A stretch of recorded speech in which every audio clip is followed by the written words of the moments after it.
Muito bem, voltamos a falar direto da página do Jornal Visão Espírita no YouTube e no Facebook para mais uma gota de Espiritismo, mais uma gota hoje do Evangelho, segundo o Espiritismo, do Evangelho no Lar. Hoje o tema do nosso Evangelho é o capítulo 17, Parábola do Semeador. Bom, são algumas etapas. A primeira etapa é a oração inicial, depois temos uma leitura edificante do livro Escrínio de Luz, aberto aleatoriamente.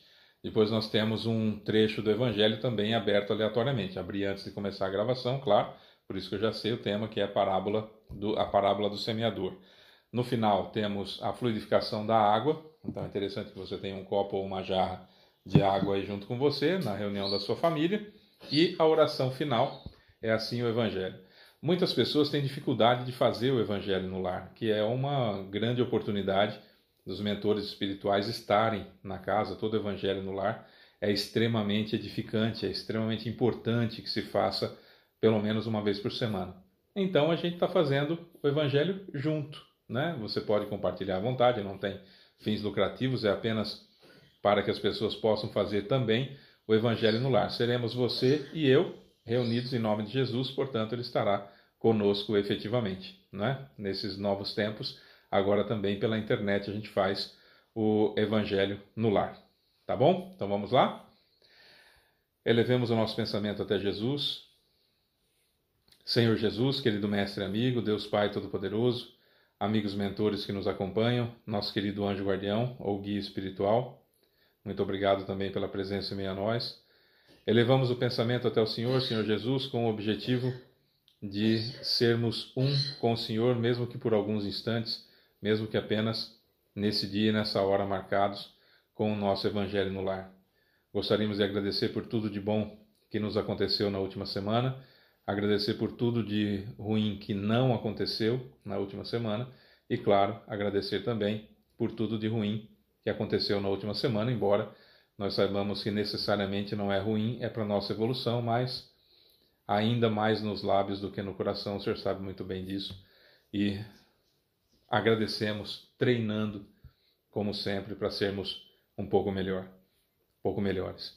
Gostaria também, mestre, de pedir a sua presença em meio a nós, nessa noite, nesse dia, nesse horário que estamos fazendo o nosso Evangelho, e gostaríamos também que o Senhor nos inspirasse, que os seus prepostos pudessem estar conosco nesse momento, para que os comentários sejam edificantes e seja um momento agradável o nosso Evangelho no lar e que a nossa casa se torne uma embaixada da colônia espiritual da qual fazemos parte.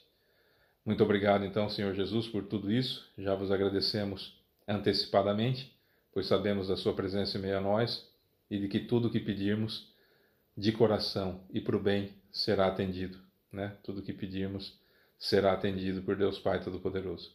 Muito obrigado, então, mestre, mentores, anjo guardião, e que assim seja. Bom, vamos lá. No livro Escrínio de Luz, o que caiu para nós foi Caridade Conosco. Fenomenal o texto. Fenomenal o texto. Eu vou pincelando cada item aqui para a gente aproveitar ao máximo esse texto do livro de Emmanuel, escrito por Chico Xavier. Fantástico. Caridade conosco. À frente do companheiro que avança em tua companhia na senda redentora, não te refugies na indiferença. Ajuda-o com a tua palavra estimulante e estarás colocando a fraternidade no vaso da própria mente. Isso aqui para relacionamento, né? À frente do companheiro que avança em tua companhia na senda redentora, essa pessoa que você se uniu, seja homem, seja mulher, que você se uniu para evoluir, não te refugies na indiferença. É ruim isso. Ah, Fábio, mas é difícil, a gente acaba ficando, eu sei. Vamos tentar. Todo dia, tentando de novo, até conseguir. É difícil, é. O orgulho dói, a vaidade dói. As mazelas doem, mas treinando a gente vai conseguir. Se surpreendido pelo ataque dos maledicentes e dos ingratos, não te associes à revolta. Ampara-os com o esquecimento de todo mal e estarás cultivando a paciência no solo da própria alma. Perceba que Emmanuel coloca, olha, agora nós estamos falando aqui a quem fala mal de você, aqueles que foram ingratos pelo que você fez para eles. Não se revolta com isso, não. Parece só coisa difícil.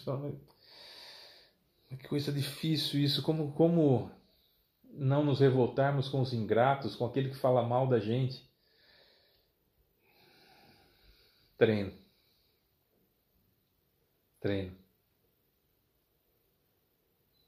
Tem uma palestra do Leandro Carnal, professor, historiador Leandro Carnal, que ele fala: quando alguém fala alguma coisa de mim, só existe duas possibilidades. É verdade ou é mentira. Se é verdade, eu vou fazer o quê? É verdade, não vou me ofender. Se for mentira, eu vou fazer o quê? É mentira, não vou me ofender. Esse grau de maturidade a gente tem que treinar todo dia. Ninguém dorme Fábio Pereira e acorda Chico Xavier no outro dia. Não acontece isso. É treino, é domar as más inclinações todo dia, todo santo dia, toda hora, exercitando. Olha aqui. Diante dos choques desferidos sobre o teu sentimento pelos maus, não te confies à desesperação, não se desespere.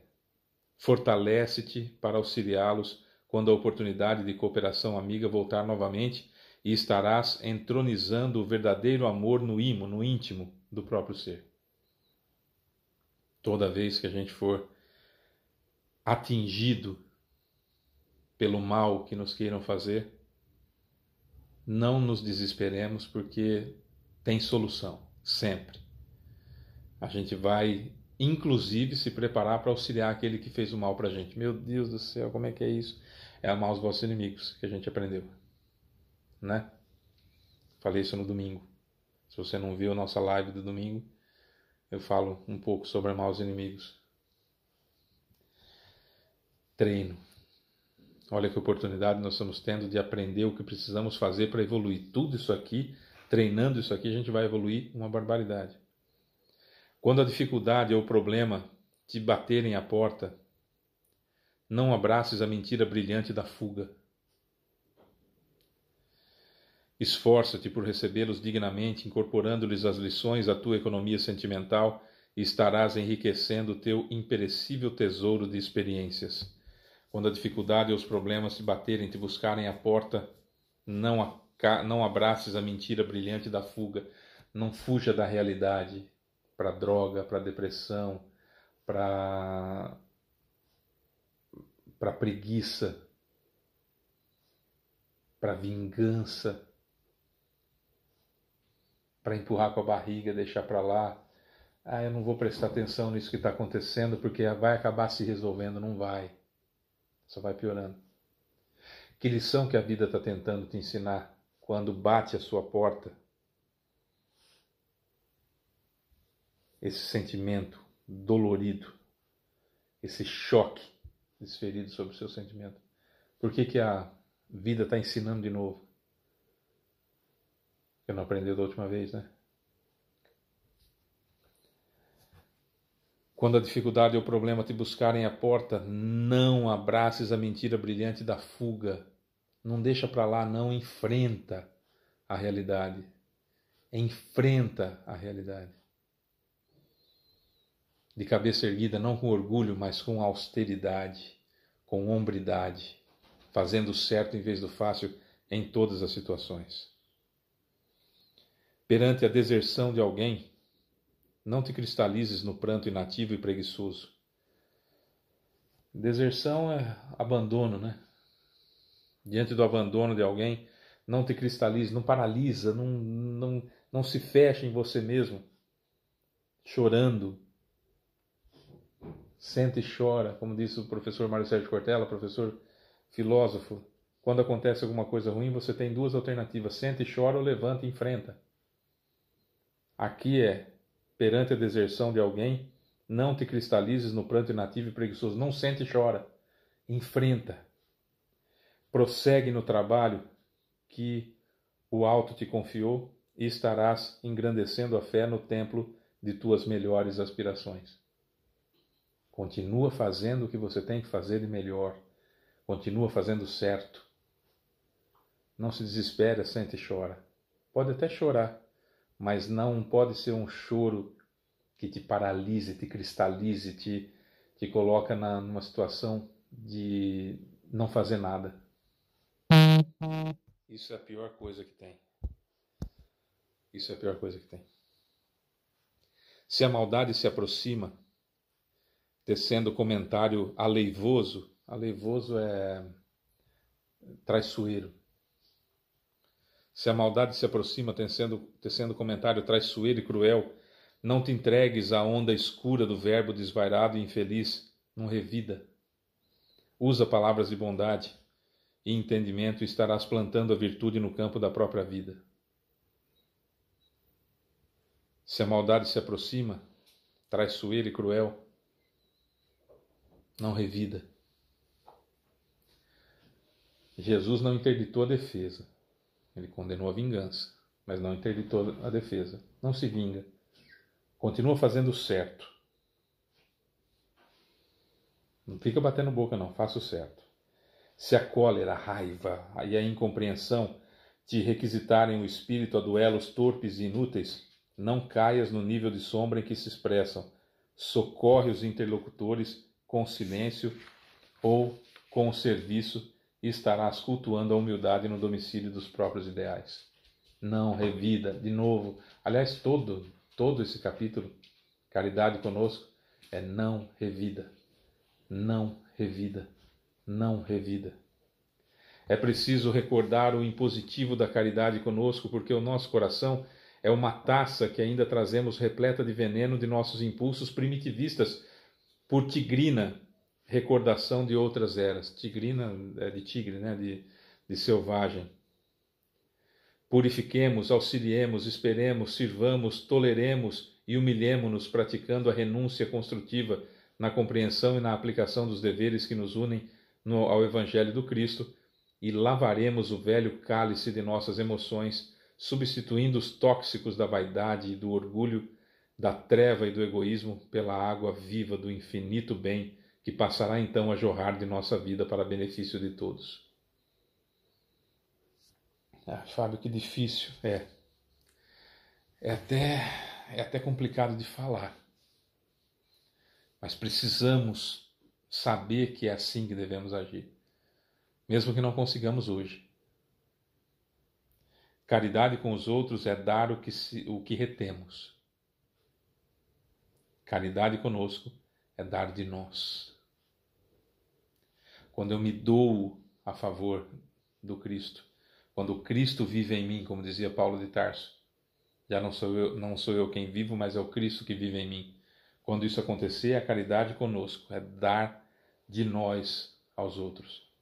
E isso todos nós podemos fazer. Todos nós temos condições de auxiliar as outras pessoas. Todos nós.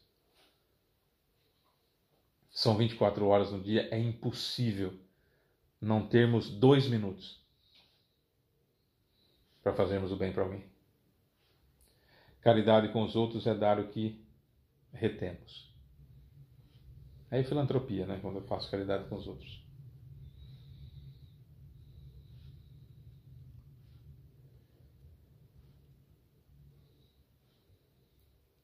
Jesus veio para cá e semeou, plantou. Foi o que ele fez. Faz 2000 anos. E ainda a gente não está colhendo muito o que ele plantou, não.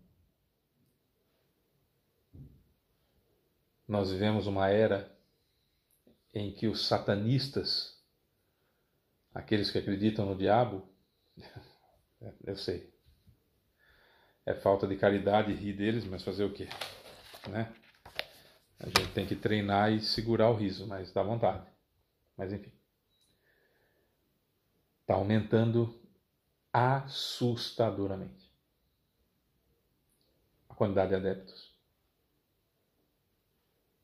A quantidade de adeptos é impressionante. Passa o número de espíritas assim, ó, quase 10 vezes o número de espíritas já no mundo.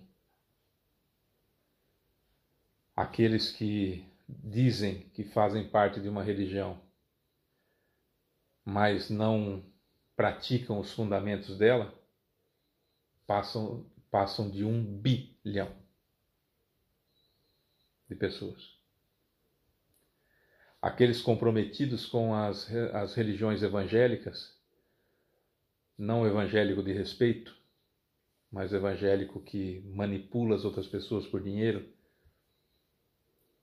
cresceu vertiginosamente e hoje representa mais de 80% do movimento evangélico no mundo.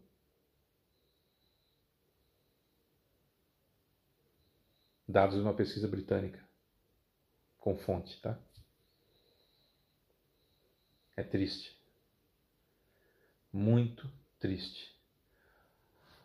O número de ateus, aqueles que não acreditam numa força suprema, em algo que criou o universo, mas aquele que acha que morreu, acabou, ou quer que seja assim, por sua vaidade, o número de pessoas que acham que não existe absolutamente nada depois da morte do corpo físico, hoje é quase metade da população do mundo, principalmente lá na Europa.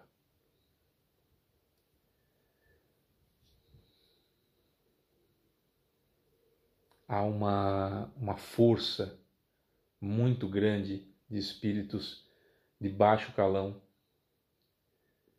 que, percebendo a transição da terra de provas e expiações para a regeneração, estão fomentando tudo isso. Tomara que nós não sejamos contaminados com isso. Jesus já dizia isso no capítulo 17 do livro Evangelho segundo o Espiritismo, na parábola do semeador, que segundo o seu Caibar Schutel, no livro dele Parábolas e Ensinos de Jesus, de 1920, ele começa o livro assim: entre as muitas parábolas que Jesus deixou à humanidade, existe uma que se destaca em beleza, profundidade e ensinamentos. É a parábola do semeador. Ela é a rainha das parábolas, a mãe das parábolas, a parábola das parábolas. Todas as outras parábolas são apenas variantes ou aplicações desta, pois a parábola do semeador é a mais completa e a mais significativa. Isso dizia seu Caibar em 1920, Caibar Schutel, no livro publicado pela editora Clarim, Parábolas e Ensinos de Jesus. Fabuloso esse livro. E a parábola do semeador, que eu acho que muitos de nós conhecemos, vou ler no item 5 do Evangelho segundo o Espiritismo, capítulo 17. Naquele mesmo dia, tendo saído de casa, Jesus sentou-se à borda do mar. Em torno dele reuniu-se grande multidão de gente. Pelo que entrou então numa barca, onde sentou-se, permanecendo na margem todo o povo. Disse então muitas coisas por parábolas, falando-lhes assim. Tinha tanta gente, o que ele fez? Ele subiu no barco, ficou ali na beira do mar, então fica que nem um anfiteatro, né? As pessoas na praia e ele no mar, para todo mundo vê-lo. E ele disse: aquele que semeia saiu a semear. E, semeando, uma parte da semente caiu ao longo do caminho, e os pássaros do céu vieram e a comeram. Outra parte caiu em lugares pedregosos, onde não havia muita terra. As sementes logo brotaram, porque carecia de profundidade a terra onde haviam caído. As sementes logo brotaram e morreram quando levantou-se o sol e as queimou. Como não tinha raízes, secaram. Outra parte caiu entre espinheiros, e estes, crescendo, as abafaram. Outra finalmente caiu em terra boa e produziu frutos, dando algumas sementes 100 por 1, outras 60 e outras 30 por 1. Ouça quem tem ouvidos de ouvir. Está em Mateus, capítulo 13, versículos de 1 a 9. No Evangelho segundo o Espiritismo, no capítulo 17, item 5. Resumindo, o que são as sementes que caíram no caminho? A pessoa ouve aquilo que Jesus ensinou, aquilo que o Espiritismo dá de técnica para colocar em prática aquilo que Jesus ensinou. Vem o maligno, aspas, e tira o que tinha no coração da pessoa. O que é isso? As nossas más inclinações. Porque nenhum obsessor dá o defeito ou tira defeito da gente. Nenhum espírito dá defeito ou tira defeito da gente. Os obsessores potencializam os nossos defeitos e os mentores potencializam as nossas qualidades. Então, se eu não tenho um defeito, o obsessor não vai me dar aquele defeito. Tá? Preciso parar de pôr culpa no obsessor das minhas situações. Então, eu ouço aquilo que Jesus falou, arrumo um monte de desculpas para não colocar em prática, aí descubro que existe a reencarnação, aí percebo que tudo que Jesus falou é plausível e é extraordinário, está certinho, descubro que tenho condições de colocar em prática tudo aquilo, porém é mais fácil deixar para lá do que me enfrentar. Eu conheci um sujeito de bom coração, morreu recentemente, de bom coração, mas que confiava demais nas pessoas. E por isso ele tinha um posicionamento figadal, assim, de fígado, sabe? E falava, chegavam para ele e falavam assim: nossa, fulano, olha, tacaram água no meu rosto. Ele defendia você de unhas e dentes sem perguntar mais nada, e quem tacou a água em você era a pior pessoa do mundo. Mas ele tinha um coração bom e defendia aqueles que ele achava que estava certo, da maneira torta dele. E aí, em uma certa situação, ele passou muito mal, nós fomos levá-lo até uma clínica de tratamento, ele foi tomar soro e tal, para baixar a pressão e toda a situação que ele estava, que corria o risco de ter um derrame cerebral, acabou tendo vários e morreu disso, inclusive. E eu me lembro de estar conversando com ele, falando sobre as coisas, espiritismo e tal. Ele falou: Fábio, é muito tarde para mim. Eu tenho que mudar tanta coisa na minha vida que eu não sei se vale a pena. Eu nunca mais esqueci essa frase. Lembra disso? Eu nunca mais esqueci essa frase. Porque foi uma coisa que me tocou, da sinceridade dele. Ele falou assim: eu tenho que mudar tanta coisa em mim que eu não quero. E quantos de nós somos assim? A gente recebe, a gente a semente, né, de Jesus cai no nosso coração, que é à beira do caminho. A gente não quer mudar. A gente quer manter o nosso jeitão. É isso. Somos, nesse caso, semente que caiu no caminho. Nosso coração é à beira do caminho. O terreno pedregoso. A pessoa ouve, recebe com alegria naquele momento. É lindo no centro, é maravilhoso, dá aquela vontade de mudar o mundo. Aí os reveses, as perseguições por causa da palavra, ou seja, como dizia Jesus, né? Vivenciar fora do centro aquilo que se aprendeu lá, vivenciar os ensinamentos de Jesus fora do ambiente religioso, no dia a dia no trabalho, no dia a dia em casa, fazendo o certo em vez do fácil. Isso é difícil, né? Isso é difícil, mata dentro da gente esse desejo de fazer o bem, porque não tem raiz, né? Eu só achei muito lindo, fiquei emocionado com a palestra. Eu não estudo, eu não busco a fundo. Acho lindo a parábola do semeador. Nossa, eu quero que o meu coração seja um terreno que produza 100, 1000, 2000, sei lá quantas sementes por um. Será? Quando começam as dificuldades, e principalmente tendo que colocar em ação, exemplificando, dando testemunho daquilo que se aprendeu, a gente então arrefece e a palavra morre. Eu procuro outro centro que não me cobre tanto, ou eu me afasto um pouquinho porque está complicada aquela situação, né? Nos espinheiros. Os espinheiros fica, acho que é fácil, né? A gente ouve a palavra, mas os cuidados e as ilusões desse mundo abafam e matam a semente.